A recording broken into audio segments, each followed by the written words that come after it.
24 نومبر کا احتجاج جس کی بھرپور تیاریاں کی جا رہی ہیں پاکستان تحریک انصاف کی جانب سے، اور بشرا بی بی جو ایک حکمت عملی انہوں نے بنائی ہے کہ اب M P M N As ایک مناسب کاؤنٹ ان کو دے دیا گیا ہے کہ اتنے لوگوں کو اکٹھا کیا جائے گا، اگر کوئی M N A M P A احتجاج سے پہلے گرفتار ہو جاتا ہے تو اس کو پاکستان تحریک انصاف سے نکال دیا جائے گا. تو یہ جو حکمت عملی بشرا بی بی نے بنائی ہے، کیا لگتا ہے آپ کو پارٹی کے فیور میں ہے؟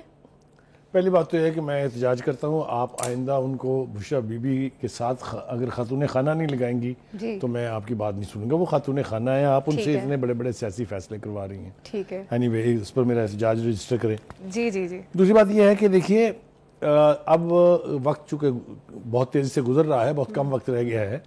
جو تیاری ہونی ہے یا کرنی ہے وہ میرے خیال سے اب ان کو اگلے چند دنوں میں ہی کرنی پڑے گی. جی تیاریاں جس کا دعویٰ کیا جا رہا ہے، پہلی بات تو مجھے یہ ضرور کہنا ہے کہ جس قسم کی پابندیاں انہوں نے اپنے M N As M P As پر لگائی ہیں، اس طرح کی مجھے اگر میں ریکال کر رہا ہوں صحیح سے ہسٹری، تو یہ ڈکٹیٹوریل رجیم جو ہوتی تھی نا، بہت شدید قسم کی ڈکٹیٹوریل رجیمز، ان میں تو لگتی تھی شمالی کوریا ہو گیا، چین کا ابتدائی دور ہو گیا، لیبیا ہو گیا. لیکن یہ پاکستان کی تاریخ کو میں اگر سیاسی تاریخ کو اٹھا کے دیکھوں تو اس طرح کی پابندیاں شاید منہ خانہ ضرور وہ کہتے ہوں کہ M N A M P S بندے لے کے نکلیں گے، لیکن یہ جو نمبر گیمز ہے کہ ایم این اے جو ہے وہ 10,000 لے کے آئے گا، 5,000 جو ہے وہ لے کے آئے گا، یہ ریسپی بڑی انٹرسٹنگ ہے. اس ریسپی کے اوپر ہم نے تھوڑا سا ورک آؤٹ کیا تو پتہ چلا کہ ایک آدمی جو ہے وہ کاسٹ کرے گا 5,000 روپے، صرف ایک دن کا آنا جانا اور ایک دن کا کھانا پینا. اچھا ٹھیک ہے. اب اگر ایم این ایز نے لوگ لانے ہیں، جس طرح کی پابندی انہوں نے لگائی ہے 10,000 تو 8 لاکھ بندہ تو لے کے آئیں گے صرف ایم این ایز. اچھا. اور جس طرح ایم پی ایز کو کہا کہ وہ 5,000 لے کے آئیں گے، تو چونکہ ان کی تعداد بھی ہم بتا دیں، ایم پی اے جو ہے پنجاب میں 103 ہے تو ہم نے 100 لگا لیے ہیں، سندھ میں 5 ہیں، کے پی کے میں 93 ہیں، تو 200 سے زیادہ بنتے ہیں. ہم نے صرف 200 کا اسٹیمیٹ لگایا ہے. تو یہ 10 لاکھ بندہ لے کے آئے گا جی ایم پی اے، اور 8 لاکھ بندہ لے کے آئیں گے ایم این ایز. اور 5,000 کے اعتبار سے اگر آپ اس لگائیں کہ کتنے پیسے خرچیں گے، 9 ارب روپے صرف چاہیے ایک دن کے لیے. ٹھیک ہے جی. اور ان لوگوں کو اب لایا کیسے جائے گا؟ ظاہر ہے پیدل تو نہیں آئیں گے چل کے. اگر بسوں میں لائیں آپ ان کو اور 50 بندے ہر ایک بس میں بٹھا دیں آپ، تو 36,000 بسیں چاہیے ان کو کے پی کے سے لے کے اسلام آباد پہنچانے کے لیے. ٹھیک ہو گیا جی. یہ طریقہ کار دعویٰ تو کیا جا سکتا ہے، لیکن یہ ہو سکتا ہے کہ نہیں ہو سکتا ہے؟ کسی ذی شعور آدمی سے آپ پوچھ لیں از دس پاسبل اور ناٹ، تو یہ میں آپ کو ایمانداری سے بتاتا ہوں کہ جو نسخہ خاتون خانہ بی بی بشرا نے ایجاد فرمایا ہے یہ ڈویبل ہی نہیں ہے، خواہشات ہیں، ہو نہیں سکتا ایسا. ایک تو یہ کہنا بہت ضروری تھا.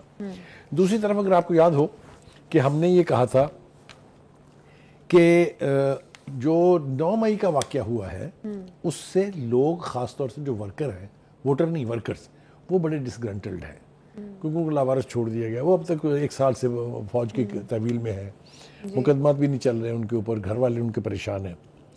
اگر 24 نومبر کو اس سے کوئی ملتی جلتی چھوٹی سی حرکت بھی ہوئی تو ان کی زندگیاں تو خطرے میں جائیں گی ہی، جو آلریڈی ان کی قید میں ہیں. اس دن جو لوگ پکڑے جائیں گے ان کی بھی پھر خیر نہیں ہے. 2 کام ہوئیں گے. ایک تو پروسیس بہت تیز ہو جائے گا اور ملٹری ٹرائل شروع ہو جائیں گے، جس سے بے پناہ کوشش تھی پی ٹی آئی کی بھی اور عام لوگوں کی بھی کہ یہ نوبت نہ آئے. پھر ایک کیا گیا تھا اگر آپ کو یاد ہو کہ یہ کمال لوگ ہیں، کور کمانڈر میں لوگ داخل ہو گئے، انہوں نے روکا ہی نہیں. ٹھیک. اپنے ایئر بیس میں داخل ہو گئے، کسی نے روکے نہیں. اس دفعہ روکیں گے. اور روکنے کا کیا طریقہ ہوتا ہے جب وائلنٹ موب کہیں جاتا ہے وہ تو آپ کو اندازہ ہے.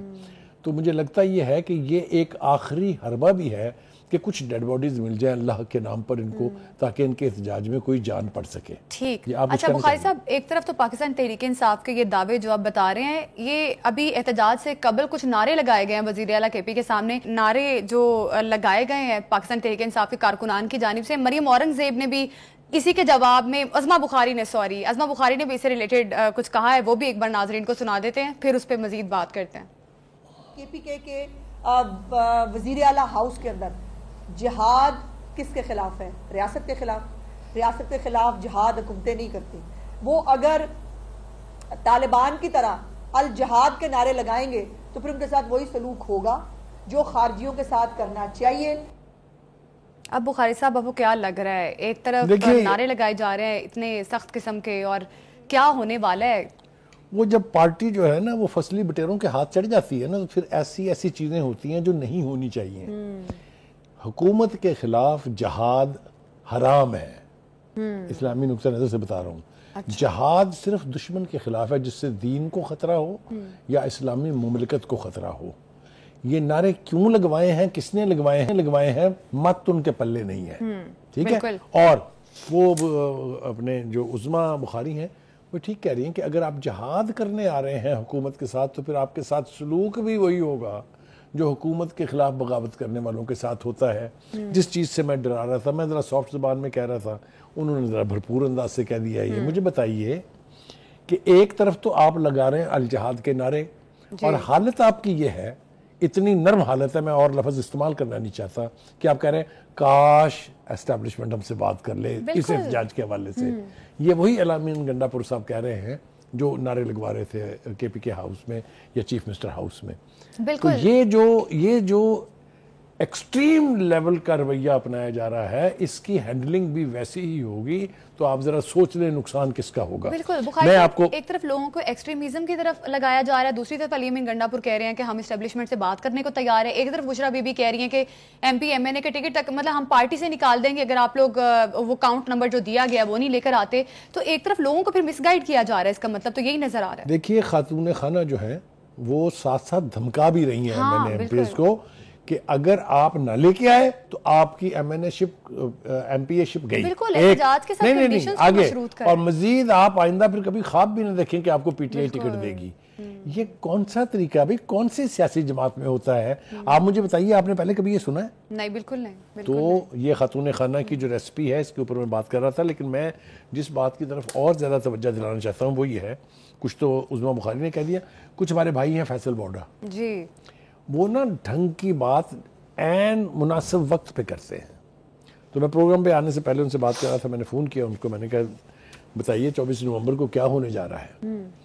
انہوں نے کہا دیکھیے پہلی بات تو یہ کہ جتنی ان کی خواہش ہے اتنے لوگ تو یہ نکال نہیں سکتے، اس لیے کہ ان کے M N As M P As ناراض بیٹھے ہیں پنجاب میں. اچھا، وہ ساتھ ساتھ انہوں نے یہ بھی کہا کہ نون لیگ کے M N A M P As بھی اپنی حکومت سے ناراض ہیں، لیکن ان کے تو ناراض ہے اور ناراض لوگ نہیں نکلا کرتے کبھی. تو انہوں نے کہا کہ پنجاب سے ان کو کوئی سپورٹ ملنے نہیں جا رہی. اور دوسری بات یہ ہے کہ انہوں نے کہا کہ اگر یہ آئیں گے اور پہنچیں گے اسلام آباد تو حکومت اور حکومتی ایجنسیاں آستینے چڑھا کے بیٹھ کے ان کا انتظار کر رہی ہیں کہ آؤ پترو، کیونکہ جو پہلے 3-4 مرتبہ ہو چکا ہے اسلام آباد چڑھائی کے اوپر وہ اب نہیں ہوگا.